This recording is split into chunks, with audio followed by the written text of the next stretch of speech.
I'll start by introducing myself. I'm Nancy Kollmann. I teach in the history department at Stanford, and I'm a specialist in early modern Russian history. And I will go second. Johan will start us out. My name is Johan Elverskog, and I'm a professor in the Department of Religious Studies at SMU, and my work focuses on the history of Inner Asia. And as you all know, we are here today to discuss the future of empire, which, as you can imagine, is a rather large topic. So to bring some order to it, Professor Kollmann and I have decided to divide our presentations into two. I'll be focusing on historiography, and she'll address current studies of empire. Of course, at the outset, it should be noted that asking two historians to predict the future may be a dubious proposition, especially if we take the view of history as simply the study of the past, which on one level it clearly is, but at the same time it isn't. Namely, the questions historians ask are invariably shaped by the current moment and its particular anxieties. Moreover, the questions posed and narrative solutions found in the past are very often looking towards the future. Indeed, as with all social scientists, historians are also social reformers. We craft the past to forge the future.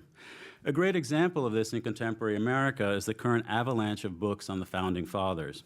That questions about who they were, what they thought about states' rights, how religious they were, etc., are appearing at a time of massive social, demographic, technological, and economic upheaval is no surprise. Nor are the answers. Indeed, as the old adage has it, before you read the history, know the historian. And if you read any of the Founding Fathers' books, you can pretty much predict what the argument and historical presentation will be based on the author's political party affiliation. Yet, what does this fascination with the Founding Fathers tell us about the topic at hand, empire?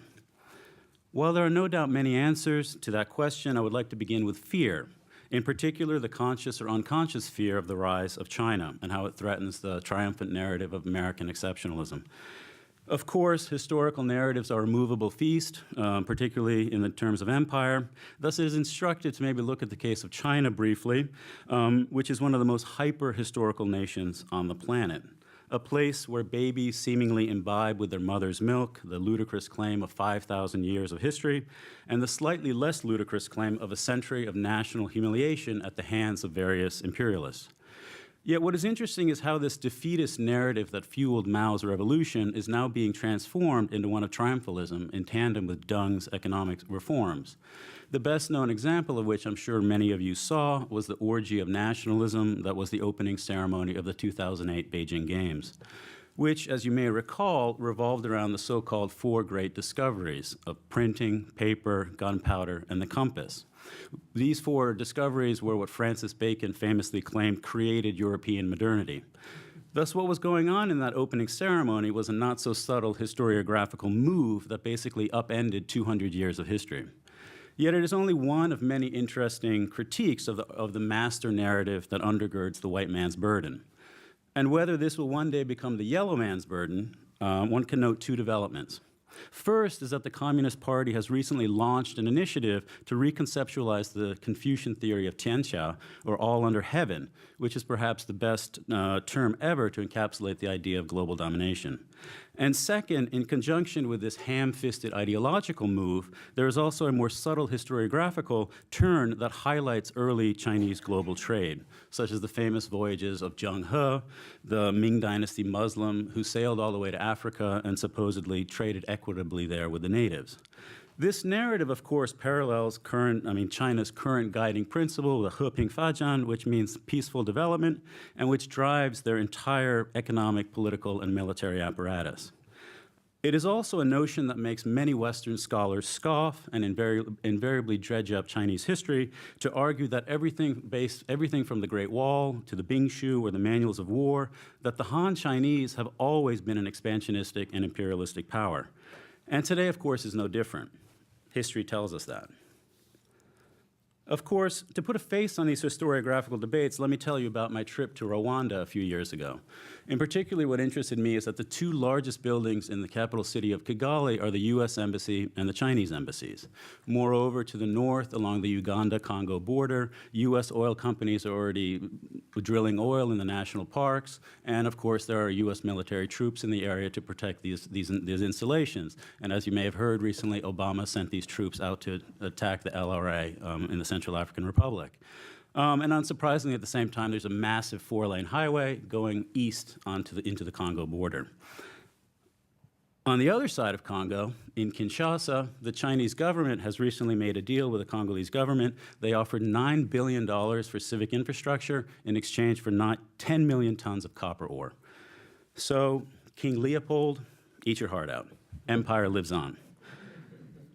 And to the point, as with the Founding Fathers, it is precisely for this reason that historians are studying empire, to understand how it works, its structures, its logic, and of course, its morality. Yet, within this particular historical moment, when empire is seemingly everywhere, it is perhaps important to step back a moment and recognize that this has not always been the case. This is not to say that historians have not always studied empire. They have, going all the way back to Herodotus and Sima Qian. But on account of the professional field of history being created in the end of the 19th century and tied into the nation state, empire was then, of course, something dubious and something that was to be questioned. And that was pretty much the case until the 60s and 70s, when in an age of decolonization and the Vietnam War, questions of empire and imperialism could no longer be ignored. Nor could they be with the subsequent fall of the Soviet Union and the creation of a unipolar world. Of course, many other factors played a role as well, such as the war in Yugoslavia, since that war in particular raised the stakes of what an empire can and should do. It also threw into sharp relief some of the fundamental issues that lie at the heart of current empire studies, such as how does an empire become a nation state? And within that shift, what are the economic, legal, and social institutions that enable the functioning of a multicultural society? And since these questions are invariably still with us, my first prediction is that the study of empire will continue to thrive for some time. Yet, how will it be studied? Since this may be the key question, let me begin by giving a brief overview of the three main approaches to empire. The first may be termed pro-empire, and this as such is practiced by the Harvard historian Neil Ferguson, who argued that while nasty at times, the positive sides of empire outweigh the negatives. On the flip side are those who deplore all aspects of empire and thereby highlight all the nasty bits and focus on the inherently destructive nature of any imperial project. In between these two extremes is what may be called, using Richard White's great term, the middle ground, which recognizes that power is not always unidirectional and that there are numerous ways in which the periphery deflects and renegotiates to its own ends the discourses of the center.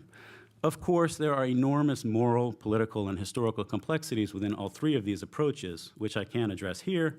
Nevertheless, my second prediction is that in general, these frameworks will persist. Though I also think that in tandem with the fears and concerns about a falling America and rising Asia, the questions asked will invariably shift. Moreover, as my Canadian and Mexican colleagues have pointed out to me, one of the casualties of the current focus on empire has been the study of the nation, which to those on the margins is seen as deeply problematic since in their view the nation still matters. And the question of empire, and in fact the whole move towards world history or world literature or global anything, is simply a reification of US hegemony. Thus, for them, their national histories and identities are the only hedge against both global capitalism and Sino-American cultural imperialism.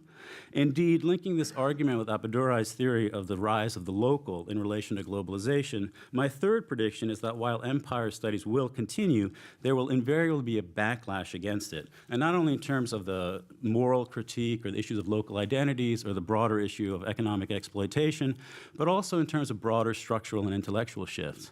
For example, one can wonder how genetics or global warming may change the nature of social and political structures to such an extent that theories of empire will have to be reconceptualized or simply abandoned.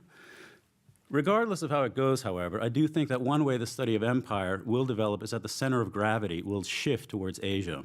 Not in the sense of the yellow peril, though there will invariably be a lot of that, but in terms of quite simply how we conceptualize empire. Nowadays, of course, the yardstick is the European empires, and whatever they did and however they did it, is the only framework that we have even to conceptualize what an empire actually was, how it functioned, how it ruled. Yet I think that only by studying Asia on its own terms will we ever get a better understanding of the global phenomenon of empire, which has shaped so much and continues to shape so much of the human experience. And in this regard, one can point to the decentralized nature of empires in Southeast Asia.